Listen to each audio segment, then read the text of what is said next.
सियावर रामचंद्र की जय, हनुमान महाराज की जय, अम्बे मात की जय।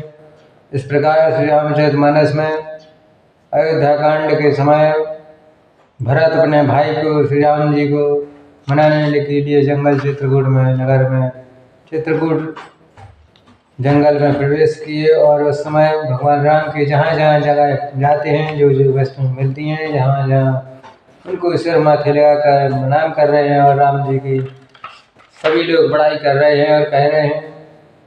सखा के वचन सुनकर हृदय में धीरज आकर श्री राम जी का स्मरण करते हुए भरत जी डेरे को चले गए। और नगर के सारे स्त्री पुरुष समाचार पाकर बड़े आतुर होकर स्थान को देखने के लिए चले। कोई भरत जी की स्नेह को सराहना कर रहे, कोई कहते हैं कि राजा ने अपने प्रेम खूब निभाया, और खूब अपनी निंदा करके निषाद की प्रशंसा करते हैं। और उस समय इस प्रकार रात भर सब लोग जागते रहे। सवेरा होते ही खेवा लगा और सभी लोग गुरु जी को चढ़ाकर फिर उसी नाव पर सब माताओं को चढ़ाया और गंगा पार करके चले आगे। 4 घड़ी में सब गंगा के पार हो गए। तब भरत जी ने उतरकर सज को संभाला और प्रातः काल की क्रिया करके उनके माता के चरणों की वंदना करके गुरु जी को सिर नवाकर भरत जी निषाद राज के साथ रास्ता देकर आगे किया। और सेना चल चली। फिर निषाद राज को आगे करके पीछे सब माताएं पालकियां लेकर चलाईं। और छोटे भाई शत्रुघ्न को बुलाकर सबके साथ कर लिया। और फिर ब्राह्मणों और शायद गुरु जी को उनके साथ गमन किया। कियो निषाद नाथ अगवाई, मात पाल की सकल चलाई। साथ बुलाए भाई लघु दीना, विप्रन सहित गवन पुर कीना। इस प्रकार गंगा जी को प्रणाम किया और लक्ष्मण सहित सीता राम जी का स्मरण किया। भरत जी पैदल चले और सब उनके साथ घोड़ों बागडोर बगने संभाले हुए चले जा रहे हैं। उत्तम सेवक बार बार कहते हैं, हे नाथ आप घोड़ों पर सवार हो लीजिए। परंतु भरत जी जवाब देते हैं कि श्री राम जी तो पैदल ही गए थे, हमारे लिए रथ हाथी घोड़े बनाए गए हैं। मुझे उचित नहीं लगता है। ऐसा है कि मैं सिर के बल चल कर जाऊँ। सेवक का धर्म सबसे कठिन होता है। भरत जी की दशा देखकर और कोमल वाणी सुनकर सब सेवकगण गिलानी के सारे गले लग रहे जा रहे हैं। और प्रेम से उमंग सीताराम कहते हुए भरत जी ने तीसरे पहर प्रयाग में प्रवेश किया।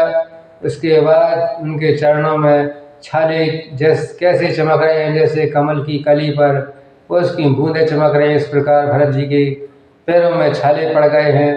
भरत जी आज पैदल ही चलकर आए हैं और समाचार सुनकर सारा समाज दुखी हो गया। जब भरत जी ने यह पता पा लिया कि सब लोग स्नान कर चुके हैं और त्रिवेणी पर आकर उन्हें प्रणाम किया, विधि पूर्वक सब इसने श्याम जल से स्नान किया और दान देकर ब्राह्मणों को सम्मान किया। इस प्रकार श्याम और सफेद यमुना जी गंगा जी की लहरों को देखकर भरत जी का शरीर पुलकित हो गया और उन्हें हाथ जोड़कर कहा, हे तीर्थराज, आप समस्त कामनाओं की पूर्ण करने वाले हैं।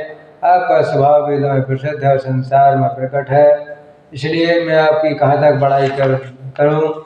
और मांगने वाले की वाणी को सफल किया है और वह जो मांगता है सो दे देती हैं। मुझे कुछ नहीं चाहिए, मुझे तो सिर्फ कहते हैं अर्थ न धर्म न काम रति, गति न चहु निर्वाण। जन्म जन्म रति पद यह वरदान नान। इस प्रकार कहते हैं मुझे अर्थ की इच्छा नहीं, इच्छा है न धर्म की है, न काम की है, न मोक्ष की है। मैं तो जन्म जन्म से मेरा श्री राम जी के चरणों में प्रेम बना रहे, यही वरदान मांगता हूँ, दूसरा वरदान कुछ नहीं। तब कहते हैं स्वयं श्री रामचंद्र जी भी भले ही मुझे कुछ कुटिलों में समझे और लोग मुझे गुरुद्रोही समझे, स्वाभिमानी समझे, कुछ भी कहें, लेकिन पर सीताराम जी के चरणों में मेरा प्रेम आपकी कृपा से दिन दिन बढ़ता ही रहे। मेरा चाहे जन्म भर चाह तक की को भुला दे और जल मांगने पर चाहे कुछ भी हो, लेकिन चातक की रटन घटने से तो उसकी बात ही घट जाएगी। इसलिए कहते हैं जानहु राम कोटल करि मोहि, लोग कयों गुरु साहेब त्रोही। सीताराम चरण रति मोरे, अनुदिन बढ़हु अनुग्रह तोरे। जलद जन्म भय सोरति बिसार्यो, जाचत जल पगे वाहन डार्यो। कनकहि बान चढ़हि जिमिदाहे, तिमि प्रियतम पद नेहन वाहे। भरत वचन सुनि माज त्रवैणी, भय मृदुबानि सुमंगल दैनी। तात भरत तुम सब विधि साधु, रामचरण अनुराग साधु। बादि गलानि करहु मन माही, तुम सम राम कयो प्रिय नाही। इस प्रकार कह रहे हैं भरत जी के हेता। भरत सब प्रकार से साधु हैं और श्री राम जी के चरणों में तुम्हारा अथाह प्रेम है। तुम व्यर्थ ही मन में गिलानी कर रहे हो श्री राम जी को, तुम्हारे समान कोई प्रिय नहीं है। इस प्रकार तीर्थराज प्रयाग में रहने वाले वानप्रस्थ ब्रह्मचारी गृहस्थ और दासीन सभी लोग बहुत ही आनंदित हैं। 10-5 मिलकर आपस में कहते हैं कि भरत जी का प्रेम अत्यंत है और शील स्वभाव सच्चा है। श्री रामचंद्र जी के सुंदर गुण समूह को सुनते हुए मुनि श्रेष्ठ भरत जी के पास आए और मुनि ने भरत जी को दंडवत प्रणाम करके देखा। सभी लोग मूर्तिवान सौभाग्य समझा कर उन्होंने दौड़ दौड़ कर भरत जी को उठाया, हृदय से लगा लिया, आशीर्वाद लेकर कृतार्थ हुए। मुनि ने उन्हें आसन दिया और फिर सिर नवाकर इस तरह बैठे मानो भागकर संकोच घर में घुस जाना चाहते हैं। और उनके मन में बड़ा सोच है कि मुझे मुनि कुछ पूछेंगे तो मैं क्या उत्तर दूंगा। भरत जी के शील संकोच को देखकर ऋषि बोले, हे भरत सुनो, यह सब खबर पा चुके विधाता ने कर्तव्य पर कुछ बस नहीं चलता। इसलिए माताओं की करतूत को देखकर समझकर याद करते हुए तुम हृदय में ग्लानि मत करो। हे तात, केकई का कोई दोष नहीं है, उनकी तो बुद्धि सरस्वती जी ने बिगाड़ दी है। इस प्रकार समझा रहे हैं। और ये कहते हैं कोई भला कहे ना कहेगा, कोई लोग वेद दोनों विद्वानों को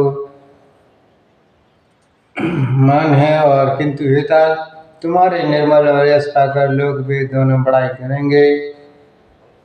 इस प्रकार भरत की बार बार गुरु जी बड़ाई कर रहे हैं और चले जा रहे हैं। उनसे तुम्हारा कोई तनक भी अपराध कहे